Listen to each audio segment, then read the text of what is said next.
The BRICS cross-border payment system aims to create a decentralized, secure, and efficient payment infrastructure as an alternative financial system option to the current Western-dominated financial system and US dollar. Estimates suggest that approximately 70 to 80% of cross-border financial transactions are processed through SWIFT.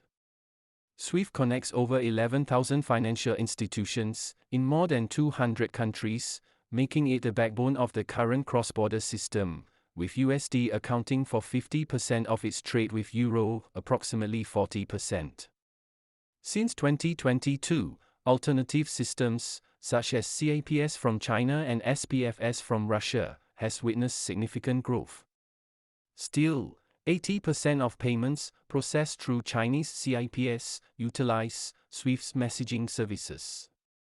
SPFS, on the other hand, is a messaging system like SWIFT and primarily serves Russian institutions. SPFS, although with its identical messaging format as SWIFT, faces challenges due to geopolitical tensions and sanctions. While the BRICS cross-border payment system offers the potential to reduce reliance on a single system, it faces significant drawbacks due to its decentralized nature, variability in economic discipline, and challenges in building trust and governance. Addressing these issues will be critical for the SWIFT system's success, and this is exactly what this video will cover. Writing positively about the BRICS alternative payment system, while acknowledging its challenges, is a delicate balance. My approach here will be to focus on the potential benefits, innovative solutions, and long-term vision of the system, while discussing the options available to address the challenges in a constructive and forward-looking manner. The main challenge in realizing BRICS cross-border payment system is in the formation and setup alternatives for the clearing house or correspondent bank and foreign reserves. So what is this clearing house or correspondent bank and foreign reserves? What is their role in a cross-border payment system, and why are they a challenge? So, what is a clearing house and correspondent bank, and what role does it play in the scheme of things? The clearing house facilitates the settlement of cross-border transactions between participating central banks by ensuring that payments are processed securely, efficiently, and in compliance with regulatory requirements. The clearing house converts the sender's transaction currency value into the recipient's currency value. Finally, the clearing house settles the transaction by transferring the converted funds to the recipient's central bank. USA is home to some of the largest and most influential clearing houses in the world, such as DTCC, Depository Trust and Clearing Corporation, CME Clearing, and ICE Clear. There are many clearing houses located in other countries that serve their respective financial markets. For example, China Securities Depository and Clearing Corporation, CSDC, LCH, London Clearing House, Euroclear, Japan Securities Clearing Corporation, JSCC, and many more across the financial world. On the other hand, a correspondent bank is a bank that provides services to another bank, the respondent bank, on behalf of its clients. Correspondent banks facilitate cross-border payments by acting as intermediaries between banks in different countries. JPMorgan Chase, Citibank, Bank of America, Deutsche Bank, Bank of China, DBS from Singapore are some examples of correspondent banks. Correspondent bank provides a wider currency pool to be used, but the transaction amount is smaller compared to a clearing house that specializes itself to specific currencies. For example, a Saudi Arabian oil company sells oil to China. The buyer's bank in China and the seller's bank in Saudi Arabia could settle the transaction in US dollars, though a correspondent bank in United States or use services of a clearing house. Briefly, clearing house is used when Saudi company and Chinese company don't share the same correspondent bank. If both uses services from same correspondent bank, the clearing house services is not needed. Now we are charting deeper into the complex world of global finance. To make the clearinghouse or correspondent bank process work, central banks uses its foreign reserves.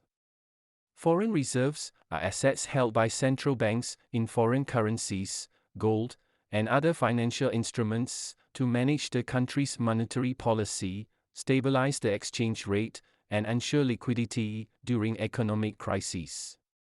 For example, China holds the world's largest foreign exchange reserves, valued at over $3 trillion, as of 2023. China's reserves are primarily in US dollars, approximately 60%, euros, approximately 20%, and yen, pounds, and gold. Many countries, including BRICS members, hold significant reserves in US dollars. The majority of foreign currency reserves held by countries around the world are invested in US Treasury securities issued by the US Federal Reserve. This is because US Treasury securities are considered one of the safest and most liquid assets globally. What are US Treasury securities? US Treasury securities are debt instruments issued by the US Department of the Treasury to finance the US government's borrowing needs. They are considered one of the safest and most liquid assets in the world due to the US government's creditworthiness and the stability of the US economy. In addition to US Treasury securities, countries hold US dollar reserves in various other forms. These reserves are typically invested in safe, liquid, and income-generating assets to ensure they can be easily accessed during times of economic stress. For maintaining records, applying governance framework and converting currencies, clearinghouses charge a fee. Creating an alternative to current Western-dominated financial system and US dollar requires strong collaboration and innovative solutions among BRICS countries. The innovative solutions can be achieved in time, since existing available technology solutions already support the architecture needs. It is the strong collaboration that is ultimately critical to build trust. Building strong collaboration requires a multifaceted approach.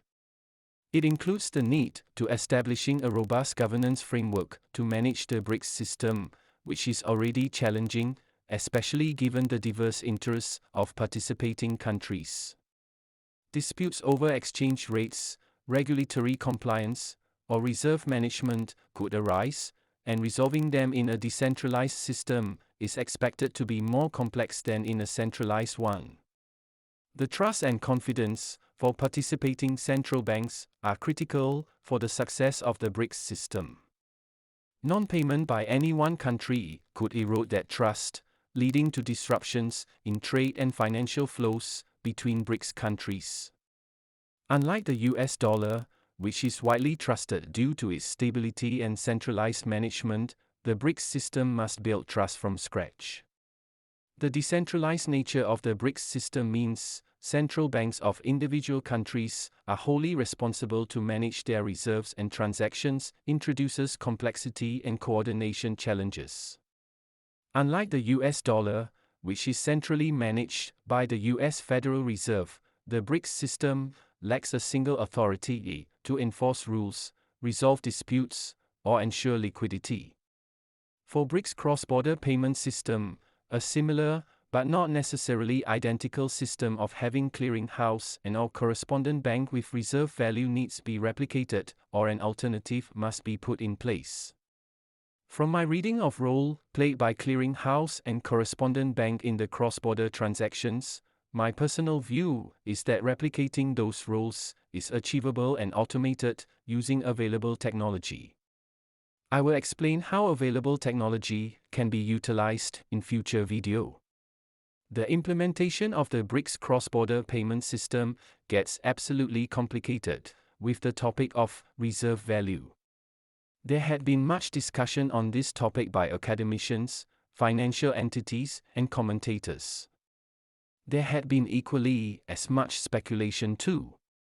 The conclusion, however, is that there is the need to replicate the role of US Treasury securities issued by the US Federal Reserve.